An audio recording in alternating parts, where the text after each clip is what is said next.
Oi! Então, a ideia hoje, agora, neste exato momento, é a gente falar sobre a obra mais importante do Gil Vicente, dando continuidade ao que eu estava explicando na aula anterior, né? A gente está vendo o humanismo, tá bem? Por que eu fiz um sinal de dois? Whatever. Assim, ó, nós estávamos vendo o trovadorismo, que é a literatura medieval.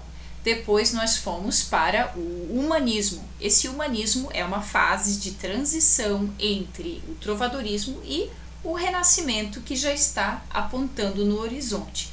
Nós temos dois escritores importantes nesse período. Fernão Lopes, que foi um cronista, historiador, tá? Mas que tem a sua obra tão interessante que acaba caindo para a literatura também. Ele escreveu crônicas de reis, histórias de reis portugueses e fala do cerco de Lisboa, fala da triste história de Inês de Castro, a rainha que foi coroada depois de morta. E agora estamos falando não mais do Fernão Lopes, mas estamos falando de Gil Vicente, o primeiro grande autor de teatro da língua portuguesa. Tá? Ele é considerado o pai do teatro português, em língua portuguesa, tá? Então, a gente viu assim, a primeira peça assim que lhe chama a atenção da nobreza é O Alto da Visitação. Depois, uma peça muito importante é A Farsa de Inês Pereira. Ele tem outras, tem O Velho da Horta, né? Tem várias. Características do teatro do Gil Vicente. Ele vai fazer comédias. Estas comédias elas são feitas com crítica, tá? Então ele vai fazer uma crítica à sociedade portuguesa da época, tá bem? Vai ficar mais fácil de explicar isso agora, nessa aula, que eu vou dar uma conversada com vocês, quer dizer, é estranho falar conversada, né? Porque só eu converso, vocês não respondem, né? Enfim, isso é um saco, né? Mandem recados, a gente vai conversando, tá bem? Mas eu queria falar sobre a obra mais importante do teatro de Gil Vicente, que é O Alto da Barca do Inferno, tá? O que é isso? Estamos aí na transição aí da Idade Média para o Renascimento, né? Então, esta peça teatral, ela ainda fala de anjos, diabos, tem a ver com religião, tá? O que acontece? Ele imagina, assim, o autor imaginou uma espécie de trapiche, tá bem? Trapiche. Vamos aqui, um trapiche. Aí a gente tem uma canoa que vai levar o cidadão para o céu e uma canoa que leva o cidadão para o inferno. Na canoazinha que vai para o céu, obviamente tem um anjo dentro. Na canoazinha que leva para o inferno, tem um capeta lá dentro, tá? Conforme a pessoa se comportou em vida, ou ela vai na barca do céu, ou ela vai para a barca do inferno. Obviamente, ninguém quer ir para o inferno, né? Mas cada pessoa que chega aqui nesse trapiche, a pessoa acabou de morrer, né? Morreu, chega aqui e fica sabendo desse rio, né? Que vai ou lá para o céu, ou lá o inferno. E o capeta está dentro de um barco, o anjo está dentro do outro barco. A peça é muito fácil de montar. Você tem aqui uma porta, os personagens vão entrando e aqui você tem que ter duas canoas que você pode fazer aí, se você for chique, você pode fazer de madeira mesmo, se não você faz de papel craft, de cartolina, sabe? Bem facinho. A aguinha aqui também você pode fazer com TNT, com tecido, com o que você tiver, papel crepom. Então são peças muito simples de fazer, não requer grande cenário, grande estrutura. Você só precisa colocar um colega com roupa de capeta, um colega com roupa de anjo, dois barquinhos que você pode fazer de uma maneira muito simples. Aí o personagem entra por essa porta e daí ele é classificado se vai para o céu ou vai para o inferno, tá? É muito simples, muito básico, é isso, o Alto da Barca do Inferno, é muito mais do que isso. Porque veja bem, os personagens que vão entrando são muito bons, né? Então a gente tem um padre que chega abraçado com uma mulher, assim, Ele chega todo pimpão, assim, com uma mulher. Morreram juntos os dois, né? E aí, não sei o que deu, né? Caiu alguma coisa, tipo, despencou a casa, houve uma inundação, um incêndio, um terremoto, morreram os dois. Tiveram a mesma doença contagiosa ao mesmo tempo, não sei. Morreram os dois. Chega lá no trapiche e o padre quer logo ir para o céu. Óbvio, ele é padre, ele acha que ele tem passaporte diretaço para o céu, porque ele usa uma batina.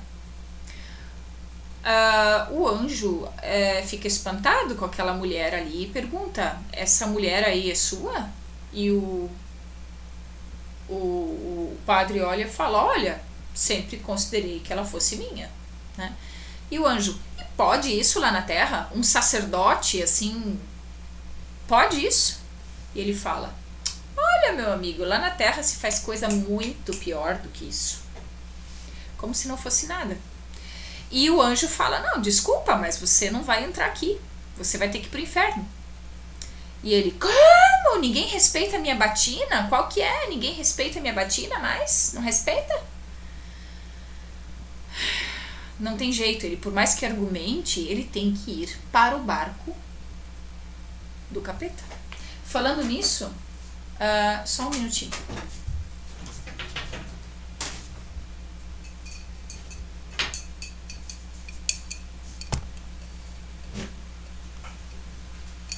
Agora a coisa ficou um pouquinho mais contextualizada, né?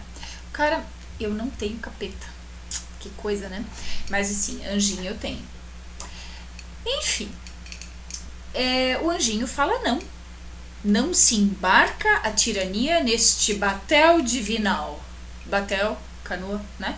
Não se embarca a tirania neste batel divinal.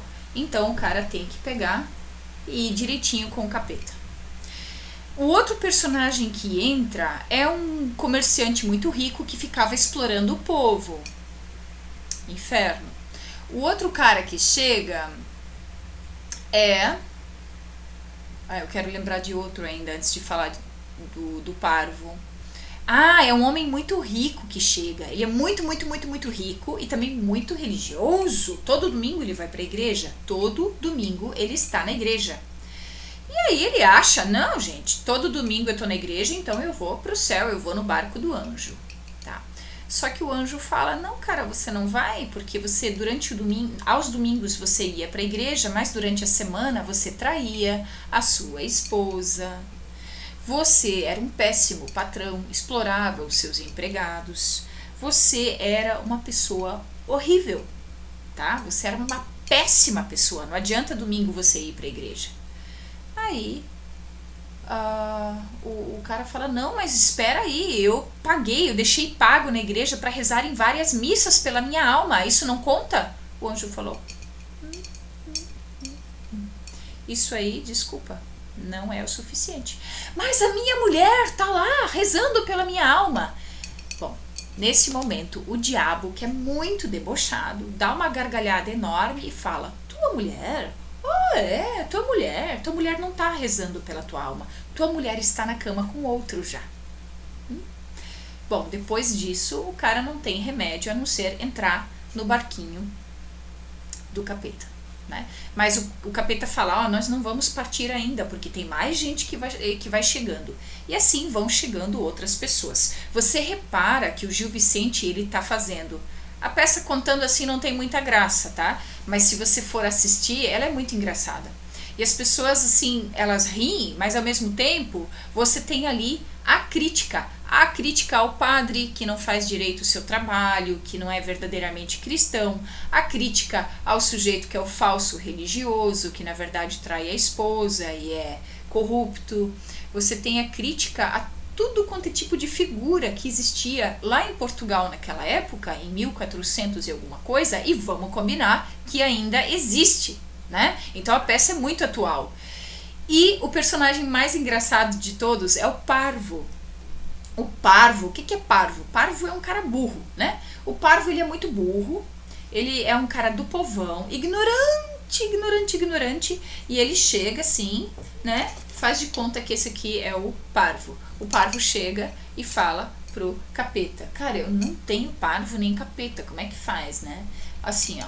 O parvo chega. Vamos fazer assim. O parvo vai ser... Vamos arranjar alguma coisa para ser o parvo agora. O parvo vai ser você. E o capeta vai ser a caneta vermelha, tá bom? O parvo chega assim. Eu tenho que arranjar bonecos, né? Não vai adiantar. Gente, eu não tenho nada parecido com capeta aqui em casa. Anjo até tenho. Bom, olha só. 10 minutos. Vamos lá, contar o final da história. O capeta fala: ai, vem aqui pra minha barca.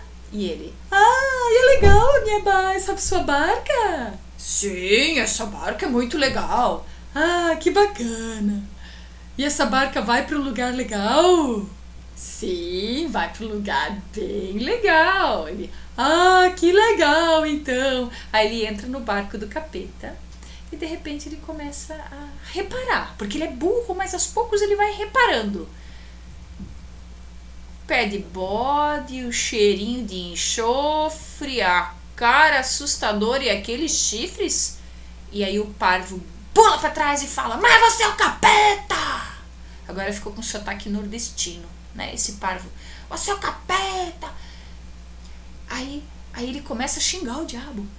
Só que ele xinga com palavrões lá de 1400, né? Furta cebolas, tua mãe é um carrapato, caga no sapato.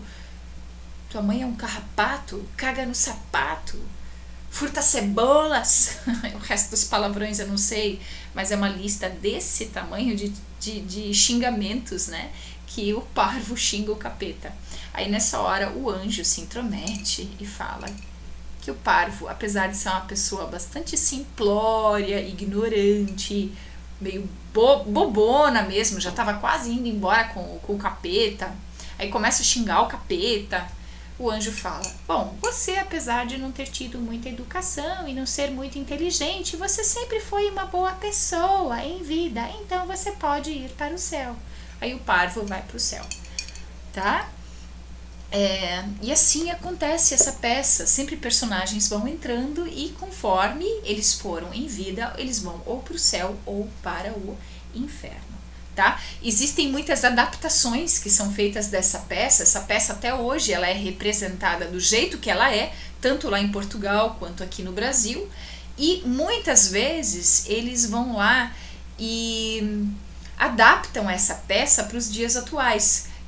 Faz uns 2 anos teve aqui em Joinville uma adaptação dessa peça, O Alto da Barca do Inferno. A adaptação chamava As Barcas e era com o diretor Lucas Davi. E essa peça mostrava, eu não consegui assistir porque a apresentação era de noite, eu sempre dou aula de noite, não consegui ver, mas os meus alunos foram e gostaram muito. Muito elogiado, né, essa apresentação. Eles pegaram a ideia do Alto da Barca do Inferno, só que daí colocaram políticos indo pro inferno e deram uma atualizada na peça. Na verdade, essa peça ela fez tanto sucesso, né, por ser muito engraçada, mas ao mesmo tempo muito crítica à sociedade da época, e até hoje a ideia é muito boa, que ele acabou fazendo uma trilogia: O Alto da Barca do Inferno, O Alto da Barca da Glória e o Alto da Barca do Purgatório. Gente, o que é um alto? Alto é uma peça de cunho religioso. E aí você me diz, e o Alto da Compadecida? O Alto da Compadecida, do Ariano Suassuna, é totalmente inspirado. A história do Chicó e do João Grilo, sabe? É totalmente inspirada aí no Alto da Barca do Inferno. Inclusive eu recomendo que você assista o Alto da Compadecida, tem no YouTube também, né? Deve ter no Netflix, com certeza. Assista, que é muito legal e totalmente influenciado pelo Gil Vicente. Você tem tanto a comédia, como você tem também uma crítica muito grande ali a essa coisa da desigualdade social, do racismo, né? E das pessoas que puxam saco de gente rica e menosprezam gente pobre. Então o Ariano Suassuna pega essa ideia lá de trás do Gil Vicente e traz para os tempos atuais através dessa peça O Alto da Compadecida, que tem um filme, né? É o filme que eu acho que você devia ver um dia desses, é muito legal.